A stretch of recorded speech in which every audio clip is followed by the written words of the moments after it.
ഡൈനോസറുകളുടെ അവശേഷിപ്പുകൾ തൊട്ട് ഭൂമി ഉണ്ടായ കാലം തൊട്ട് ഇന്ന് വരെയുള്ള ചരിത്രത്തിലെ പ്രധാനപ്പെട്ട നാഴികക്കല്ലുകൾ ഇവിടെ വന്നാൽ കാണാം. Natural history museum, Abu Dhabi. അബുദാബിയിലെ സാദിയത്ത് കൾച്ചറൽ ഡിസ്ട്രിക്റ്റിൽ 35,000 സ്ക്വയർ മീറ്റർ വിസ്തൃതിയിൽ നിർമ്മിച്ചിരിക്കുന്ന ഈ മ്യൂസിയം അക്ഷരാർത്ഥത്തിൽ അത്ഭുതങ്ങളുടെ ഒരു ലോകമാണ്. വെണ്ണില ചന്ദനക്കിണ്ണത്തിന്റെ ഒരു കഷ്ണമാണ് ഈ കാണുന്നത്. അത് തന്നെ സാക്ഷാൽ മൂൺ, ചന്ദ്രനിൽ നിന്നുള്ള ഒരു കഷ്ണം. അത് നമുക്ക് തൊട്ടറിയാം. അമേരിക്കയിലെ സൗത്ത് ഡെക്കോട്ടയിൽ നിന്ന് ലഭിച്ച 67 ദശലക്ഷം വർഷം പഴക്കമുള്ള സ്റ്റാൻ എന്ന ടൈറനോസോറസ് റെക്സ് വിഭാഗത്തിലുള്ള ഡൈനോസറിന്റെ അപൂർവങ്ങളിൽ അപൂർവമായ പൂർണ്ണ രൂപത്തിലുള്ള ഫോസിലും, നീളൻ കഴുത്തുള്ള സൊറപ്പോട്ട് ഡൈനോസറിന്റെ ലോകത്തിലെ തന്നെ ആദ്യത്തെ ഫോസിലും ജുറാസിക് കാലഘട്ടവും അവയുടെ പരിണാമവും യുഗാന്ത്യവും എല്ലാം കൃത്യതയോടെ നമുക്കിവിടെ കണ്ടറിയാം. 3.2 മില്യൺ വർഷം പഴക്കമുള്ള എത്യോപ്യൻ ഫോസിലായ ലൂസി എങ്ങനെയാണ് ചരിത്രം അറിയുന്നവരിൽ ആകാംക്ഷ ഉണ്ടാക്കാതിരിക്കുക?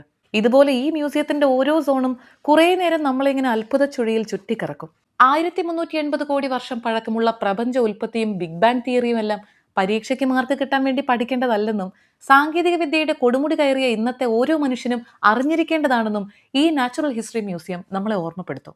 അറേബ്യൻ ഉപദ്വീപിൽ ഇന്ന് പന്തലിച്ചു കിടക്കുന്ന ആവാസ വ്യവസ്ഥയുടെ ആഴത്തിലുള്ള ഉൽപ്പത്തിയും പരിണാമവുമെല്ലാം പ്രായഭേദമന്യേ സന്ദർശകരിൽ ആശ്ചര്യം ഉണ്ടാക്കുമെന്നുള്ള കാര്യം ഉറപ്പാണ്. 25 മീറ്റർ നീളമുള്ള തിമിംഗലത്തിന്റെ തലയോട്ടിയും സ്റ്റഫ് ചെയ്തു വെച്ചിരിക്കുന്ന ആനയും സിംഹവും കടുവയും ഒക്കെ അവയിൽ ചിലത് മാത്രം. പ്രശസ്ത ആർക്കിടെക്ചർ സ്ഥാപനമായ മെക്കാനോ ആണ് ഈ മ്യൂസിയം ഡിസൈൻ ചെയ്തിരിക്കുന്നത്. മധ്യപൂർവ്വ ദേശത്തെ ഏറ്റവും വലിയ പ്രകൃതി ചരിത്ര മ്യൂസിയമായ അബുദാബി നാച്ചുറൽ ഹിസ്റ്ററി മ്യൂസിയം കാണാൻ മുതിർന്നവർക്ക് 70 ദിർഹംസാണ് നിരക്ക്. UAE റെസിഡൻസ് വിസയുള്ള 18 വയസ്സിൽ താഴെ പ്രായമുള്ളവർക്കും 60-ന് മുകളിലുള്ളവർക്കും ഭിന്നശേഷിക്കാർക്കും ഫ്രീ എൻട്രി ആണ്. പിന്നെ ലിമിറ്റഡ് പീരീഡിലേക്ക് ഫസാ കാർഡും ഇസാദ് കാർഡും ഉള്ളവർക്ക് 50% ഓഫും ഉണ്ട്. രാവിലെ 10 മണി തൊട്ട് വൈകിട്ട് 6:30 വരെയാണ് എൻട്രി. വീക്കെൻഡ്സിൽ 10 മുതൽ രാത്രി 8:30 വരെയും.